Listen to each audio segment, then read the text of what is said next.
beforehand, but I think he's anti-Semitic. Like, the things he's saying bother me. And there's a lot of people in my mind who follow Kanye. They're rabid Kanye fans. And the things he starts saying to me can leak down. What is the biggest thing that he said? I know in general. To me, Hitler wasn't a bad guy. That was crazy. Like, what did he say? What was he exactly? He loves Hitler or something like that? He was loves everybody? He was with Alex Jones. And Alex Jones was trying to... He was also wearing a mask? Yeah, he was trying to throw him a lifeline. Yeah. Alex Jones was trying to throw Alex Jones Kanye. was the voice of reason. Yeah, and he's like, no, you don't mean Hitler was a good guy. He's like, no. Well, that's not what you mean. Yeah. Hitler's terrible. Yeah, for Alex to have to tell him Hitler was terrible is pretty funny. So if you're going down that way, I don't know. I think the way he's going down is he's never. I don't think he's experienced anything like. Of course, he's never experienced anything like this, right? Where everything's taken away from him. I mean, he had to stop construction on his house. He's losing all of his money, all of his sponsorships. Everything's gone. Yep. All of his connections to all these businesses, connections to banks, everything's gone. It's kind of wild to see. Because we've never seen that before, where a guy is a superstar and a billionaire, and he says some awful shit, and then everything's taken away from him. And this may be Kanye's personality. And in a way, he's also, you can listen to him talk many times, be like, he's a genius, he's brilliant, like the things he's saying. What he did, which may be unique, and some could say maybe they respect, he didn't take a step back. He kept saying things, and he wouldn't apologize. And now you can be like, well, if he didn't think he did anything wrong. But in the end, it came across he's just, to me, very anti-Semitic. I mean, if you're defending Hitler, you've gone pretty far. I think he's also mentally ill. Well, he's bipolar. I think he said that, yeah. Well, I think he said recently he's not bipolar, but he might be autistic. But, I mean, it's self-diagnosis. He was definitely medicated at one point in time, right? Remember when he got kind of chubby and he was like really like sedated? But then he hated that. He didn't want to be that, and then he got off of that. And I had him on the podcast, and you get a chance to see how his mind works. It's like he works in these rants, and he says something, and he keeps talking, and you got to like stop him. Wait. What did you just say? What did you just say? You got to kind of bring him in, but he doesn't want to have a conversation. He wants a rant. Yeah. You know what I mean? Like, remember when he sat down and ranted with Trump? Like in front of Trump, and was like saying that. You mean recently? No, way back in the day with the "Make America Great Again" when he was in the office and Trump's just sitting there listening to him. Kanye's saying a bunch of wild, crazy shit, and Trump's like, interesting. Like with Trump as being like the most persuasive, the best version of Trump as a manipulator and a businessman. He's like letting Kanye. Because remember when Trump got elected, they invited all these celebrities to come to the celebration. Everybody's like, "Fuck that!" Right? Nobody went. Yeah.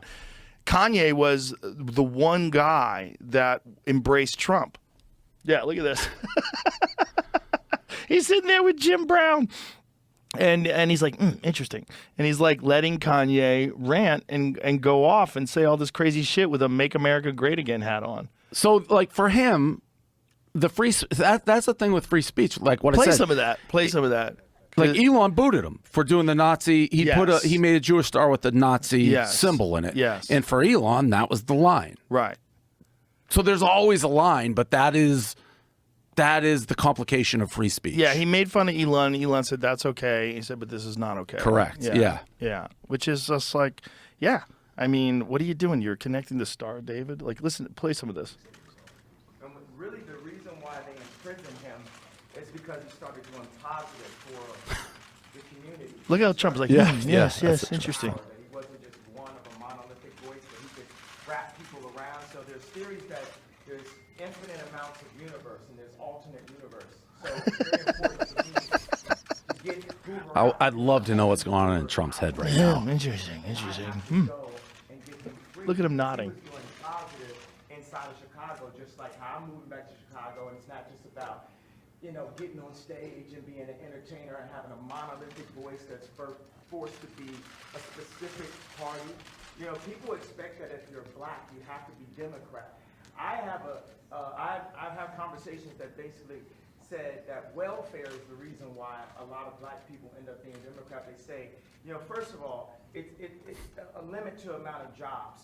So the father. See, you get I it. You get it. I You sort get of picture like just a mouse running around on a circle in Trump's head right now as he's going around, like trying to occupy Look at himself. him. I like how he has this like serious consideration. Like, I interviewed Trump.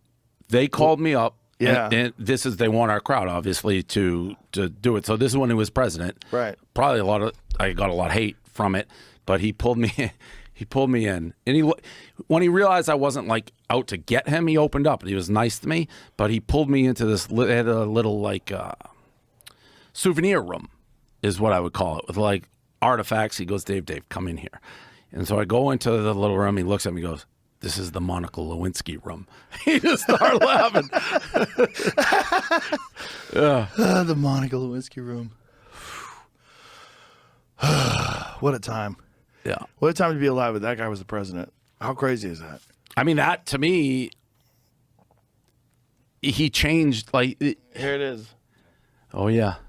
Nothing like the White House. You know it's the whole deal, right? How are you? Okay, I'm always here. Look. As a comedian, that guy was like the greatest amount of ammunition and information and the greatest resource a comic could ever hope for. Before he was elected, I said I would vote for Trump because of what you just basically said. I'm like, I hate politics. I'm like, I think he'll break it. Now, did I anticipate the amount of hate in this country has gone both sides? Just also the denying the results of the election, that was where it got crazy, because the saying the election was rigged and that's a threat to the foundation of our democracy. And I believe that if you're going to say the election was rigged, you have to have rock solid, very specific information that points to that you could show the world. And I don't think that was the case. I don't know how much election fraud exists. I know it's less than zero. There's no election fraud. There's fraud in everything. If you don't think that there's people that are running some sort of an election center that are Democratic centered that wouldn't do something that they think would help the world by making sure that someone who they think is evil and a very threat to democracy itself, if that person gets into power and you don't think that they would do something to suppress that, whether it's by making voting machines not work correctly or by suppressing ballots or by hiding ballots, there's unscrupulous people that exist. How many of them exist is the question. How much fraud was it on the Republican side? How much fraud was it on the Democratic side? Has it happened? Has election fraud happened in the history of humans? Absolutely. 100%.